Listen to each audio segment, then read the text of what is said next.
दुर्व्यवहार करेगा जो भारतीय जनता पार्टी और उसका जितना कार्यकर्ता है।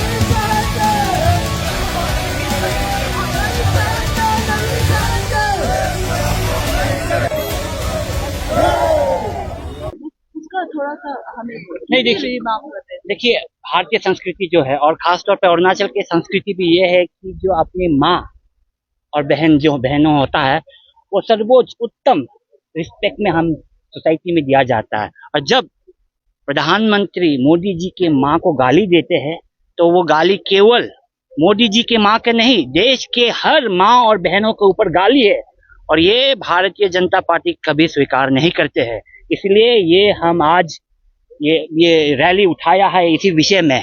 देखिए कांग्रेस पार्टी के पास और कोई मुद्दा नहीं है और कोई विषय नहीं है, जनता के लिए एक कोई लक्ष्य नहीं है, एक विजन नहीं है, तो वो झूठ और फरेब से भ्रम से अपनी दुकान चलाने के लिए कोशिश कर रहा है।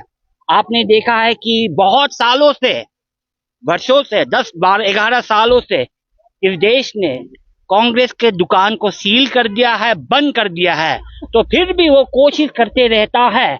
लेकिन देश की जनता और अरुणाचल की जनता मूर्ख नहीं है, तो ये बात है। तो इसलिए आज भारतीय जनता पार्टी नारी सम्मान के लिए, माताओं के सम्मान के लिए ये रैली उठाया। हमारे भारतीय युवा मोर्चा ने आगे इससे अगुवाई किया है और ये बहुत खूब तरीका से अच्छे से हुआ है। आज सर जिस तरह से राहुल गांधी ने जो प्रूफ दिखाए थे उसे भी झुटलाया नहीं जा सकता और साथ ही जिस तरह से इलेक्शन कमीशन ने प्रेस कॉन्फ्रेंस में जो जवाब दिए हैं वो भी आई थिंक डिसअपॉइंटिंग जवाब। तो उस पर आप क्या कहेंगे? भारतीय जनता पार्टी भी चाहते हैं कि जो वोटर जो इलेक्टोरल लिस्ट है उसको भी साफ करना है, वो भी चाहते हैं। This is a legacy problem from long time, so we also wanted that it should be clear. जो गलतियां है उसको सुधारना है, लेकिन ये कोई इंटेंशनल नहीं है। ये भारतीय जनता पार्टी ने फ्रॉडुलेंट वे में कुछ ये नहीं किया। ये उनके पास और उपाय नहीं, कभी ईवीएम, कभी वोटर लिस्ट के ऊपर चर्चा उठाते रहेंगे। एसआईआर जो चल रहा है ये भी देश में भी हमारे मानना है, भारतीय जनता पार्टी को भी मानना है कि आगे बढ़ते भी ये एसआईआर और भी आगे चलेंगे।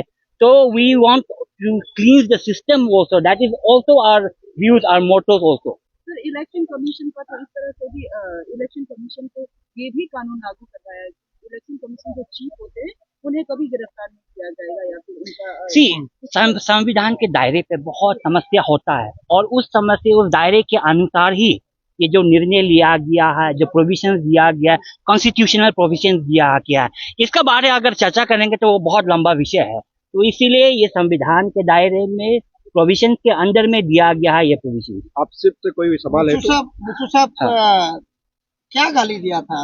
अरुणाचल का जनता लोग को पूरा पता नहीं है। अभी जब रैली हुआ तो शायद कुछ लोगों को पता चला कि कांग्रेस वाला राहुल गांधी ने मोदी जी का माँ को गाली दिया। क्या गाली क्या दिया जो आप लोग बोल रहे हैं गाली दिया?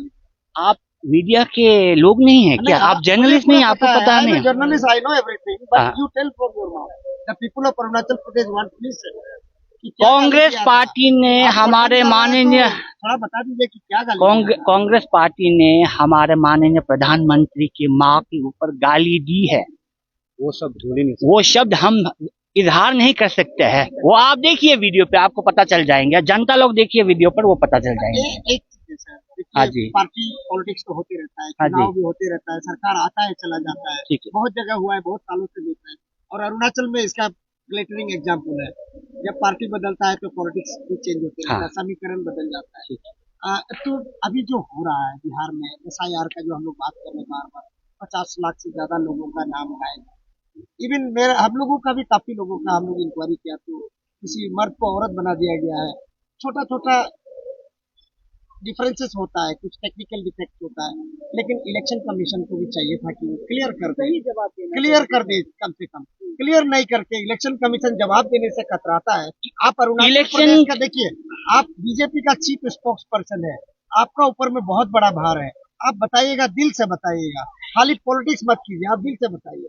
Election commission Bharatiya Janata party के अनुसार नहीं चलता है, संविधान के अनुसार चलता है। It is an independent autonomous body and based on its independence it take decision based on its present situation and status. हाँ, लेकिन राहुल गांधी का कहना है कि इलेक्शन कमीशन बीजेपी पार्टी द्वारा चलाया जा रहा है। उनका काम तो वही है। राहुल गांधी जी का तो एलिगेशन, वो भ्रम फैलाने के लिए, हर चीज फैलाने के, वो तो उनका काम ही है। मैं आपको बहुत बार, आप न्यूज में भी दिखाए जाएंगे कि देखिए बहुत सारे इलेक्शंस आप अगर देखेंगे, अगर भारतीय जनता पार्टी अगर झूठ और फरेब या वोटर चोर करके अगर इलेक्शन जीतता है तो क्या राहुल गांधी रायबरेली से जीतता था? अगर झूठ और फरेब से अगर हम लोग वोट इलेक्शन जीतता है तो क्या प्रियंका गांधी वायनाड से जीतता था? क्या हाँ गौरव गोगोई क्या अगर जोरहाट से जीतता था? अगर हम झूठा इलेक्शनल सिस्टम से अगर हम लड़ता था तो क्या 400 पार का नारा पहुंचा नहीं आप लोग? फिर आप ऐसा क्लेम वो हमारे पार्टी का ख्वाहिश होता है कि 400 पार करने के लिए वो ख्वाहिश होता है, प्लानिंग था, वो ख्वाहिश होता है, जनता के समर्पित वो डेडिकेटेड है कि हमें इस आंकड़े को पार करना है। लेकिन जनता ने हमें फिर से सेवा करने के लिए मौका दिया है।